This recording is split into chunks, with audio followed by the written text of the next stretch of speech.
Breaking news చూస్తున్నాం. Delhi liquor scam కేసులో తీహార్ జైల్లో ఉన్న బీఆర్ఎస్ ఎమ్మెల్సీ కవిత బెయిల్ పైన కొనసాగుతున్న ఉత్కంఠకైతే నేడు తెరపడనుంది.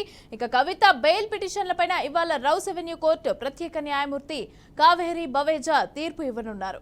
ఇక సిబిఐ కేసులో బెయిల్ కోసం గత నెల 22న వాదనలైతే జరగగా న్యాయమూర్తి కావేరి బవేజా తొలుత మే 2కు తీర్పు రిజర్వ్ చేశారు. ఇక మే 2న తీర్పు వస్తుందని అంతా భావించగా ఈడీ కేసులో బెయిల్ పిటిషన్ పైన తీర్పు మే 6కు రిజర్వ్ చేయింది.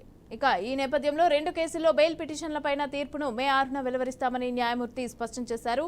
ఇక మరోవైపు కవిత జ్యుడిషియల్ కస్టడీ రేపటితో ముగియనుంది. ఒకవేళ కవితకు బెయిల్ లభిస్తే జ్యుడిషియల్ రిమాండ్ నుంచి మినహాయింపు లభిస్తుంది.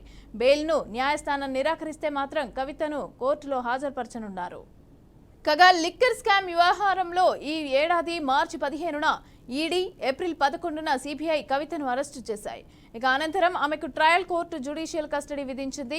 ప్రస్తుతం జైల్లో ఉన్న తనకు రెగ్యులర్ బెయిల్ మంజూరు చేయాలని కవిత రౌస్ అవెన్యూ కోర్టును ఆశ్రయించారు.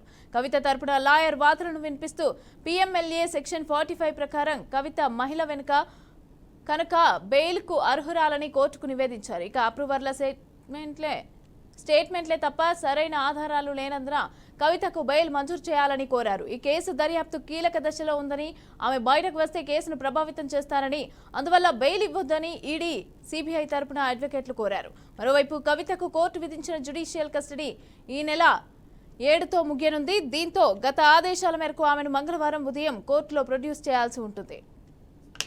దీనికి సంబంధించి పూర్తి డీటెయిల్స్ మా ప్రతినిధి లిఖిత అందిస్తారు. లిఖిత, చెప్పండి, ఈ కేసుకి సంబంధించి అయితే ఇవాళ తీర్పు రానున్నట్టుగా తెలుస్తోంది. అయితే ఏ విధంగా ఉండనుంది, ఎవరికి అనుకూలంగా ఈ తీర్పు ఉండే అవకాశం ఉందంటారు? దీనికి సంబంధించి మరి రేపు జ్యుడిషియల్ కస్టడీ కూడా ముగియనుంది. మరి కంటిన్యూ అవుతుందా, తీర్పును బట్టి అయితే కంటిన్యూ అవుతుందా లేదా అనేది అయితే తెలుస్తుంది. అయితే ఏ విధంగా ఉన్నాయి డీటెయిల్స్?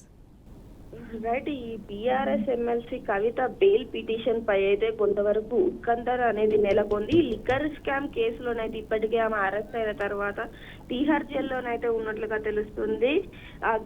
ఇప్పటికే ఈ కేసు పైన కూడా ఇటు సిబిఐ అటు ఈడీ ఇద్దరు కూడా ఈమెను అరెస్ట్ చేయడం, అంతేకాకుండా విచారించే ప్రాసెస్ కూడా నడిచినట్లుగా తెలుస్తుంది.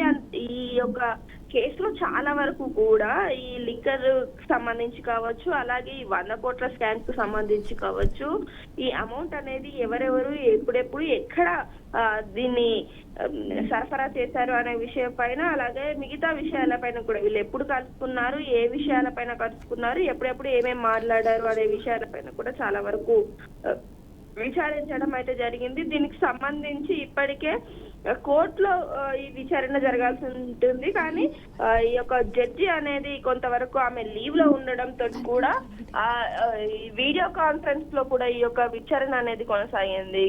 అయితే ఈ విషయం పైన కూడా కవిత అర్జీ పెట్టుకున్న పరిస్థితి, తనని కోర్టులో హాజరుపరచాలి, ఇలా వీడియో కాల్లో కాదు అంటూ చెప్పడం, అలాగే సిబిఐ కావచ్చు, ఈడీ కావచ్చు విచారణ చేస్తున్న సమయంలో కూడా తనను ఈ విచారణ పేరుతోటి చాలా ఇబ్బంది పెడుతున్నారు, దయచేసి తనకు ఈ కేసుకు ఎలాంటి సంబంధం లేదు, అడిగిన ప్రశ్నలే అడుగుతున్నారు, ఈ కేసులో తనకు విముక్తి కలిగించాలంటూ కూడా కవిత కోరిన పరిస్థితి కనిపిస్తుంది. కానీ ఇటు ఈడీ కావచ్చు, ఇటు సిబిఐ కావచ్చు గట్టి సాక్ష్యాలను చూపిస్తూ, అంతేకాకుండా ఒకవేళ కవిత గనక బెయిల్ వస్తే తప్పకుండా ఈ సాక్ష్యాధారాలు అన్ని కూడా తారుమారు చేసే అవకాశం ఉంది, దయచేసి తనకు బెయిల్ ఇవ్వకూడదు.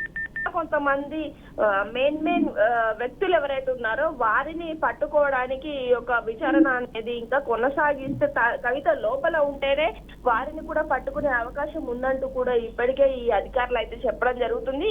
ఇరుపక్షాల వాదన విన్న కోర్టు అయితే మరి ఈ రోజు యాక్చువల్ ఇది 2 తారీఖు నాడు తీర్పు వెలువడాల్సింది. 2 తారీఖు నుండి 6 తారీఖు వరకు ఇది పొడిగించడం జరిగింది. మరి ఈ రోజు ఏం జరగను, కవితకు బెయిల్ వస్తుందా లేదా అనే విషయం పైన కొంతవరకు ఆసక్తి అయితే నెలకొన్న పరిస్థితి కనిపిస్తుంది. ఇప్పటికే ఈ టిఆర్ఎస్ నేతల్లో కొంతవరకు భయాందోళన అయితే గురవుతున్నారు. ఎందుకంటే ఈ కేసులో కవిత నోరు విప్తే పరిస్థితి ఏంటి, అసలు ఎవరున్నారు ఈ విషయంలో ఏంటి అనే వివరాలపైన కూడా కొంతమంది భయాందోళనకు గురవుతున్నారనే వార్తలు అయితే వినిపిస్తున్న పరిస్థితి కనిపిస్తుంది. Mamata, right, thank you Likhita, thanks for the details.